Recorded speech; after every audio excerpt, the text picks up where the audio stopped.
ଏ ଘରେ ମାଉସୀ ସେ ଘରେ ପିଇସି ଯୁଆଡ଼େ ଛତା ସିଆଡ଼େ ବର୍ଷା ନାଟକ ବନ୍ଦ କରନ୍ତୁ। ହିନ୍ଦୁତ୍ୱ ପାଇଁ ଗୋମାତାର ସୁରକ୍ଷା ପାଇଁ ଆବାଜ ଉଠାନ୍ତୁ ଆଉ ତା ବିରୁଦ୍ଧରେ ଯିଏ ବି ଯାଉଛି ତାକୁ ଖୁଲ୍ଲମ ଖୋଲା ବିରୋଧ କରନ୍ତୁ। ଜୟ ଶ୍ରୀରାମ, ଜୟ ସନାତନ।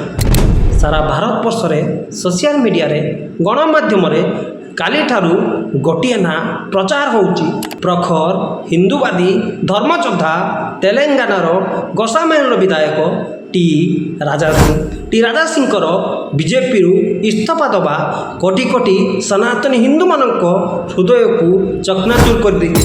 ଟି ରାଜା ସିଂ ଏମିତିକା ବ୍ୟକ୍ତିତ୍ୱ ଯାହାକି ସର୍ବଦା ହିନ୍ଦୁତ୍ୱ ପାଇଁ ସନାତନ ପାଇଁ ଗୋମାତାର ସୁରକ୍ଷା ପାଇଁ ସଦାସର୍ବଦା ପ୍ରଖର ହୋଇ ଆବାଜ ଉଠାଇଛନ୍ତି। ଆଉ ସେ ଖୁଲ୍ଲମ ଖୋଲା କହିଛନ୍ତି ହିନ୍ଦୁତ୍ୱ ପାଇଁ ସାରା ଜୀବନ ସିଏ ଲଢ଼େଇ କରିବେ। ଏମିତିକା ହଜାର ବିଜେପିକୁ ସିଏ ତ୍ୟାଗ କରିଦେବେ। ଏମିତିକା ସତ୍ତା ପଦପଦବୀକୁ ସିଏ ହିନ୍ଦୁତ୍ୱ ପାଇଁ ସନାତନ ପାଇଁ ତ୍ୟାଗ କରିଦେବେ।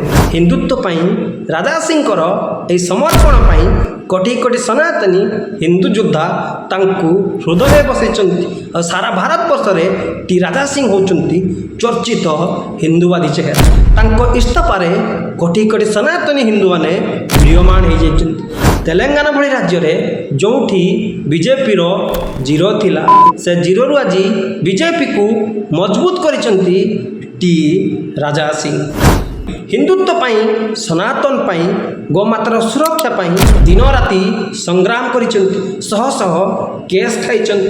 କୋର୍ଟ କଚେରୀ ଥାନାରେ ଦିନ ଦିନ ବିତି ଯାଇଛି। ସେଇଥିପାଇଁ ତ ଜିରୋରୁ ଆଜି ତେଲେଙ୍ଗାନାରେ ବିଜେପି ଗୋଟିଏ ସିଟ୍ରୁ 8ଟି ସିଟ୍ ଜିତିଛି, 4ଟି MP ଜିତିଛି। ଏହିଭଳି ହଜାର ହଜାର ଦେବଦୁର୍ଲଭ ହିନ୍ଦୁତ୍ୱବାଦୀ ନିଃସ୍ୱାର୍ଥପର କାର୍ଯ୍ୟକର୍ତ୍ତାଙ୍କ ପାଇଁ ଟି ରାଜା ସିଂ ଭଳି ନେତାଙ୍କ ପାଇଁ ଆଜି ବିଜେପି ତେଲେଙ୍ଗାନାରେ ଦକ୍ଷିଣ ଭାରତରେ ମଜବୁତ ଅଛି।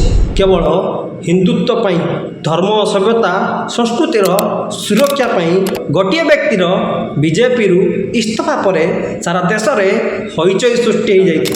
ଟି ରାଜା ସିଂଙ୍କର ବିଜେପିରୁ ଇସ୍ତଫା ପରେ ଅନେକ ଲୋକ ନିଜର ମତାମତ ଦେଉଛନ୍ତି, ନିଜର ମନ୍ତବ୍ୟ ଦେଉଛନ୍ତି।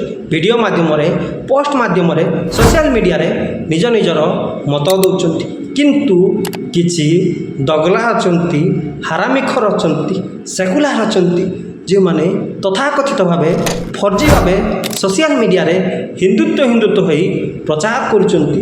କିନ୍ତୁ ଏହି ହାରାମିଖରମାନେ ଏହି ଦଗଲାମାନେ ନେତାମାନଙ୍କର ଜୟକାରରେ ବ୍ୟସ୍ତ ଅଛନ୍ତି। ନେତାମାନଙ୍କ ସହ ଫଟୋ ଉଠାଇ ସେମାନଙ୍କର ପ୍ରଚାର ପ୍ରସାର କରିବାରେ ବ୍ୟସ୍ତ ଅଛନ୍ତି। ଖାଲି ଦୁଃଖିତ ହେଲେ ସୋସିଆଲ ମିଡ଼ିଆରେ ପୋଷ୍ଟ କରିଦେଲେ କ'ଣ ସବୁ ସମସ୍ୟାର ସମାଧାନ ହୋଇଯିବ? ହିନ୍ଦୁମାନଙ୍କୁ ନ୍ୟାୟ ମିଳିଯିବ? ଗୋମାତାର ସୁରକ୍ଷା ହୋଇଯିବ? ନା ଗୋସେବକମାନଙ୍କୁ ଯେଉଁ ଦିନ ରାତି ହତ୍ୟା ହେଉଛି ସେମାନଙ୍କୁ ନ୍ୟାୟ ମିଳିଯିବ? ଏମାନେ ସୋସିଆଲ ମିଡ଼ିଆରେ ଆସି ନାଟକ କରିବେ, ପୋଷ୍ଟ କରିଦେବେ, ତା ପରଦିନ ସତ୍ତାରେ ଥିବା ସତ୍ତାଧାରୀ ତଥାକଥିତ ଫର୍ଜି ହିନ୍ଦୁ ନେତାମାନଙ୍କର ଜୟକାର କରିବେ। ଯେଉଁ ହିନ୍ଦୁ ନେତାମାନେ ହିନ୍ଦୁତ୍ୱ କହି ଗୋମାତାର ସୁରକ୍ଷା କହି ବିଜେପିର ମୂଳ ବିଚାରର ହିନ୍ଦୁତ୍ୱ ବିଚାରର ପ୍ରଚାର ପ୍ରସାର କରି ହିନ୍ଦୁମାନଙ୍କ ଭାବନା ସହ ଖେଳି ଆଜି ସତ୍ତା ହାସଲ କରିଛନ୍ତି। କିନ୍ତୁ ଯେତେବେଳେ ହିନ୍ଦୁତ୍ୱ ଉପରେ ବିପଦ ଆସୁଛି, ଯେତେବେଳେ ଆମଦାନୀ ନେତାମାନେ ଆସି ରାଜ କରୁଛନ୍ତି ଆଉ ଦେବଦୁର୍ଲଭ କାର୍ଯ୍ୟକର୍ତ୍ତାମାନେ ଅବହେଳିତ ହେଉଛନ୍ତି, ହିନ୍ଦୁମାନଙ୍କ ଉପରେ ଅତ୍ୟାଚାର ହେଉଛି, ଏମାନେ ଚୁପ୍ ରହୁଛନ୍ତି, ନୀରବ ରହୁଛନ୍ତି।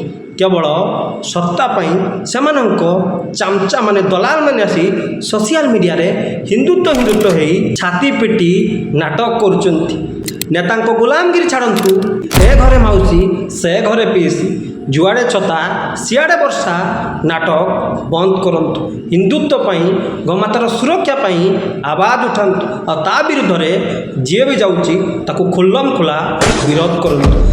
ସେ ଯେଉଁ ପାର୍ଟି ହେଉ ଦଳ ହେଉ ସଂଗଠନ ହେଉ କିମ୍ବା ବ୍ୟକ୍ତି ହେଉ, କାରଣ ସବୁଠାରୁ ଉର୍ଦ୍ଧ୍ୱରେ ଆମ ସନାତନ ଧର୍ମ ବଞ୍ଚିଲେ ହିଁ ସଂଗଠନ କରିବ, ରାଜନୀତି କରିବ, ନଟଙ୍କି କରିବ ଆଉ ସେବା କରିବ।